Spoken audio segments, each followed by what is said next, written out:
Isa ka bang business owner, digital marketer, o freelancer at lagi na lang bang kulang ang time para gumawa ng ad copy para sa business mo?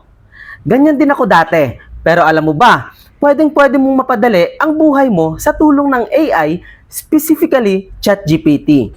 With just one click, pwede ka nang makakuha ng draft para sa ads, email copy, or kahit blog post mo. Pero hindi dito nagtatapos ang lahat.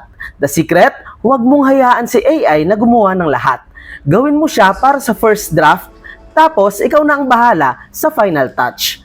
AI gives you 90% of the work, pero kailangan mo pa rin i-edit ito to make it sound more human. Ikaw pa rin ang may control sa quality. Bakit ka pa magtatagal sa manual na paraan kung pwede namang pabilisin gamit ang AI? Tatlong bagay lang ang lagi mong tandaan kapag gumagamit ka ng AI. First, be specific with your prompts. Second, always review and optimize the AI output. Third, don't rely 100% on AI. Add your brand's personality. The truth is, mas marami ka pang oras para mag-grow ng business mo kung alam mo lang kung paano gamitin ang AI ng tama.